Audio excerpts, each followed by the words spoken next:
Hello बच्चों, let's see this question.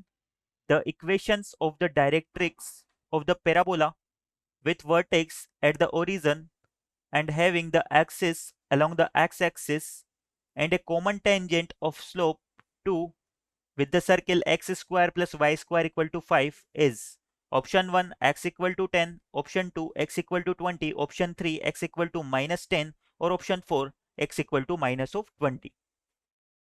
तो बच्चों इस क्वेश्चन में हमें एक पैराबोला की इक्वेशन फाइंड आउट एक पैराबोला की लिए उसकी डायरेक्ट्रिक्स की इक्वेशन फाइंड आउट करनी है। और हमें क्वेश्चन में कंडीशन दी हुई है कि ये जो पैराबोला है इसका वर्टेक्स ओरिजिन पे है और इसकी एक्सिस जो है एक्स एक्सिस के अलोंग है। इसके अलावा एक कंडीशन और दी हुई है कि ये जो circle x square plus y square equal to 5 है इसके साथ एक कॉमन टेंजेंट रखता है जिसकी स्लोप 2 है। इन सभी कंडीशंस को फॉलो करते हुए हमें इस पैराबोला के लिए डायरेक्ट्रिक्स की इक्वेशन फाइंड आउट करनी है। नाउ अगर मेरे पास टेंजेंट की स्लोप 2 दी हुई है और सर्कल की equation x square plus y square equal to 5 दी हुई है तो मैं टेंजेंट की इक्वेशन फाइंड आउट कर सकता हूं। The line y equal to 2x plus C, मैंने लाइन की इक्वेशन को 2x प्लस सी मान लिया क्योंकि इसकी स्लोप 2 थी और कांस्टेंट टर्म मुझे पता नहीं था तो मैंने इसे c के इक्वल मान लिया। The line y equal to 2x plus C is tangent to circle x square plus y square equal to 5। ये लाइन जो है इस सर्कल के लिए टेंजेंट है। तो बच्चों क्या होगा जब हम इस सर्कल के सेंटर 0,0 से इस लाइन पे परपेंडिकुलर ड्रॉ करेंगे तो वो इसकी रेडियस 5 के इक्वल आ जाएगा। देयरफॉर हमारा क्या होगा, हम इस लाइन की इक्वेशन में 0,0 पुट करते हैं और 0,0 से इस लाइन पे परपेंडिकुलर डिस्टेंस की लेंथ फाइंड आउट करते हैं। तो ये हमारी हो जाएगी c by under root 1 plus 4 यानी ये c बाई अंडर रूट 5 मेरा इक्वल हो जाएगा, modulus of c by root 5 मेरा इक्वल हो जाएगा इस सर्कल की रेडियस यानी कि 5 के इक्वल।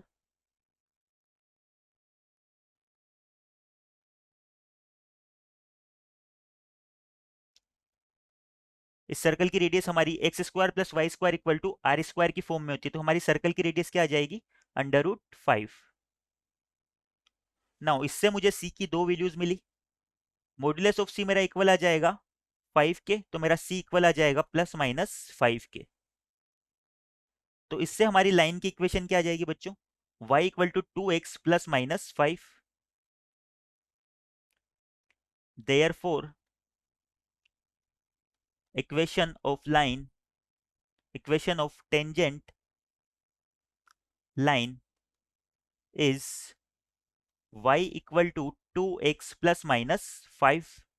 अब बच्चों ये जो सेम लाइन है हमारे पैराबोला के लिए भी टेंजेंट है और पैराबोला के लिए हमें कंडीशंस क्या दी हुई है कि पैराबोला का वर्टेक्स जो है वो तो ओरिजिन है और इसकी एक्सिस जो है एक्स एक्सिस है।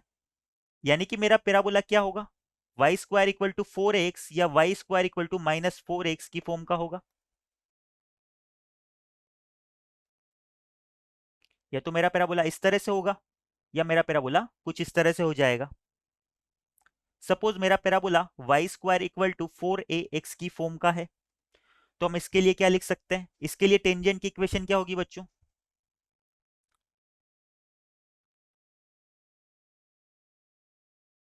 Equation of tangent for y square equal to 4ax, ये हमारी हो जाएगी y equal to ax, y equal to mx और m हमें इस लाइन के लिए क्या दी हुई है 2 के equal plus a by M. ठीक है, अब हम क्या करते हैं ये इक्वेशन 1 और इक्वेशन 2 को आपस में कंपेयर करवा देते हैं क्योंकि यही तो सेम टेंजेंट की इक्वेशन इसके लिए है। Comparing equation 1 and 2 we have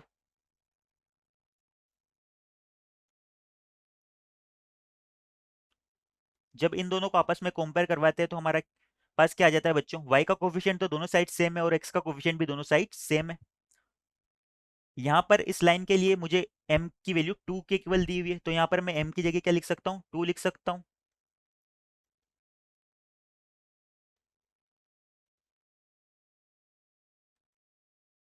now अगर इन दोनों को आपस में कंपेयर करें तो हमारा a/2 किसके इक्वल आ जाएगा, ±5 के।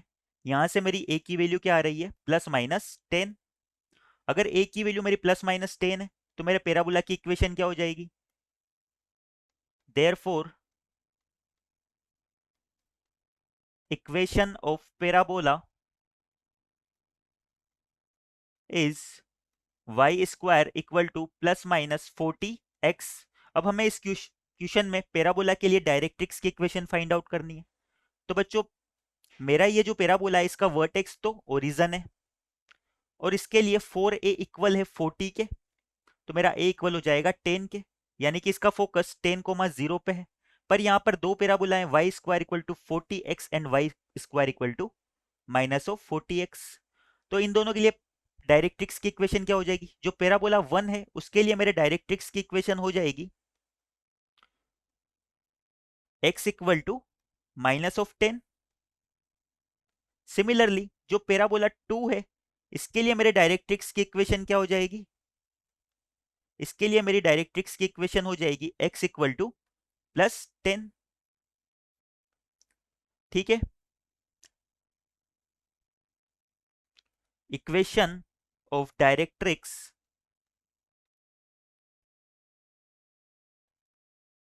आर, हमारी डायरेक्ट्रिक्स की इक्वेशन हो जाएगी x इक्वल टू ±10। नाउ हमारे ऑप्शन से एक बार देख लेते हैं हम। तो हमारा option 1 x equal to 10 and option 3 x equal to -10, ये दोनों क्या हो जाएंगे, करेक्ट हो जाएंगे। Answer is option 1 and 3। I hope you understand it well. Best of luck.